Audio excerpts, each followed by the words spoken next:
नमस्ते दोस्तों, आपका स्वागत है हमारे YouTube चैनल पर। आज के इस वीडियो में हम बात करेंगे अव्ययभाव समास के विषय में।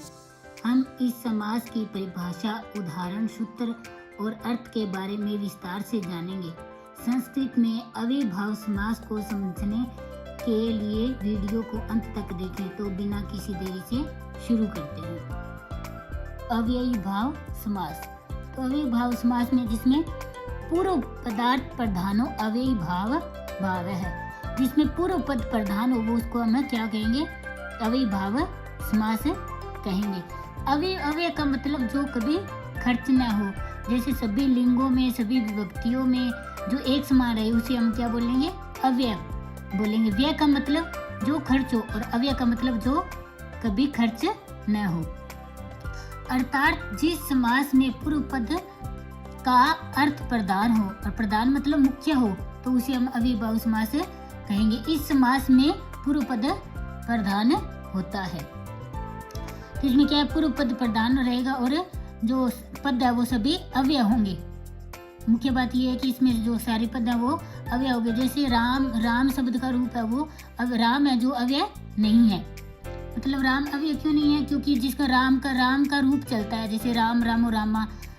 बालक भी अव्यय नहीं है, बालक बालको बालकः, इसका भी अव्यय चलता है, ये घटता बढ़ता रहता है। और जो अव्ययभाव समास है, जैसे इसमें जैसे है यथा, तो यथा है, यथा यथौ यथा, ये कभी रूप नहीं चलता, तो इसमें क्या है? अव्ययभाव समास है। यथा तथा अधि, तो ये क्या है? अव्ययभाव समास के उदाहरण है। ऐसे हम काफी उदाहरण आगे हल करेंगे।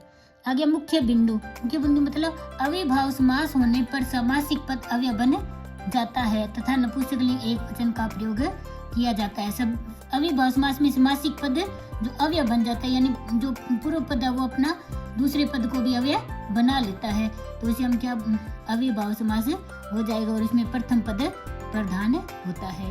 ये याद रखने योग्य बात है। अन्वयम अव्यय है संपद्यते इति ही अव्ययभाव है। तो जो अर्थात जो समास होने पर पूर्व तो अव्यय न हो, किंतु समास होने पर अव्यय हो जाए, वही अव्ययभाव समास है। जैसे प्रथम पद क्या है? इसमें क्या अव्ययभाव है और दूसरा पद अव्ययभाव नहीं है, तो इसमें क्या हो जाएगा? जो पूर्व वाला पद भी दूसरे पद को अव्ययभाव बना लेगा। जैसे उदाहरण है शक्तिम अंति क्रम्य है। जैसे दूसरा उदाहरण है यथा शक्ति, तो यथा क्या है? ये पद तो अव्यय है, और आगे शक्ति क्या है? यहाँ शक्ति शब्द अव्यय नहीं है, तो ये शक्ति पद है वो अव्यय नहीं है। तथा किंतु यथा इस अव्यय के साथ समास होने के कारण यथा शक्ति पूरा पद है वो अव्यय हो गया। मतलब ये यथा प्रथम पद है वो जो है, प्रथम पद वो अव्यय नहीं है, और दूसरा अव्यय है और दूसरा शक्ति है वो अव्यय नहीं है, तो इसके साथ इसका मिलने पर क्या हो गया? ये यथा शक्ति पूरा है वो अव्यय बन गया, यानी नपुंसकलिंग एक वचन में प्रयुक्त हो जाता है। आगे अव्ययभाव समास करने वाला सूत्र। तो ये सूत्र आपको याद करने की जरूरत नहीं है, बस इतना ही एग्जाम में ऐसे पूछ लेते हैं। जैसे अव्यय, विभक्ति, समीप, समृद्धि, ये सूत्र किसका है? तो आप लिख देना कि अव्ययभाव समास। तो आगे है सूत्र अव्ययम, विभक्ति, समीप, समृद्धि, व्यर्थ अर्था अभावा, अप्रत्यय, संप्रति, शब्द प्रादुर्भाव, पश्चाद, यथा, अनुपूर्व, योग्य, पदशः, दृश्य, संपत्ति, साकल्यांत, वचनेषु। बस आपको थोड़ा इसको याद कर लेना। भी इसको आपको एग्जाम में प्रश्न पूछे तो आपको पता चल जाना चाहिए कि ये अव्ययभाव समास का सूत्र है। आगे सूत्र का अर्थ देखते हैं हमें।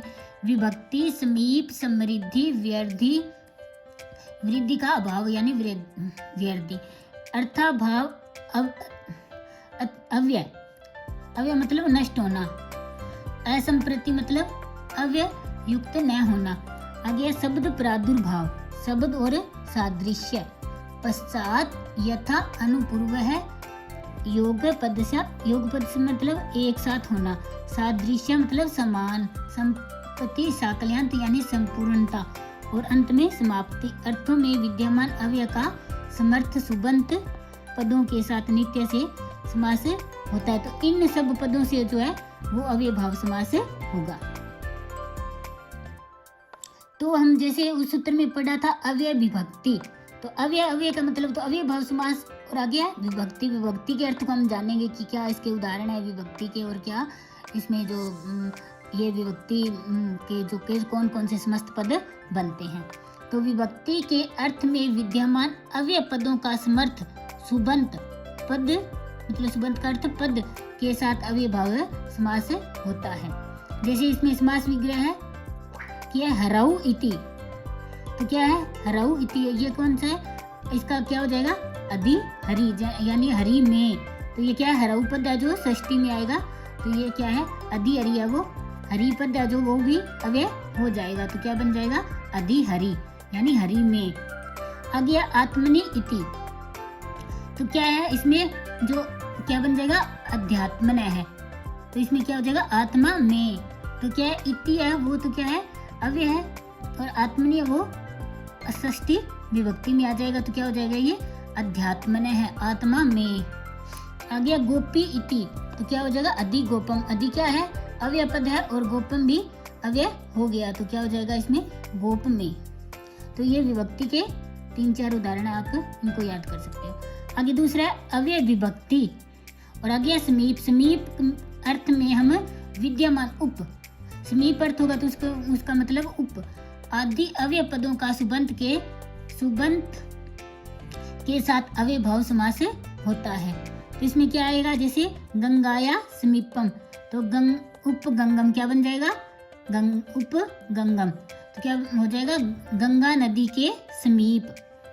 आगे कृष्णस्य समीपम, तो क्या हो जाएगा उप कृष्णम, यानी कृष्ण के समीप। आगे अग्नि समीपम, क्या हो जाएगा उपाग्नि, मतलब अग्नि के समीप, ये इनका अर्थ एक जैसे ही होगा। तटस्थ्य समीपम, तो क्या हो जाएगा उपतटम, तट के समीप। आगे है कुलस्य समीपम, तो क्या हो जाएगा उपकुलम, यानी कुल मतलब किनारे, किनारे के समीप। तो ये समीप अर्थ में क्या होगा उप का उप आदि अव्यय पदों का साथ इनका अव्यय भाव समास हो जाएगा, मतलब समीप अर्थ होगा तो उनमें क्या हो जाएगा उप आ जाएगा। तो यानी गंगा के समीप, उप का मतलब के समीप होना, मतलब तो आ गया उप गंगम उप कृष्णम, ये इनके उदाहरण है समीप के। तो आप इनको आगे ऐसे बहुत सारे आप उदाहरण बना सकते हैं। तो ये किस में होंगे नपुंसकलिंग एक वचन में और षष्ठी विभक्ति में हो जाएंगे। तो धन्यवाद दोस्तों, आज की वीडियो में इतना ही। आगे हम समास के बारे में अगली वीडियो में और इसके बारे में और पढ़ेंगे।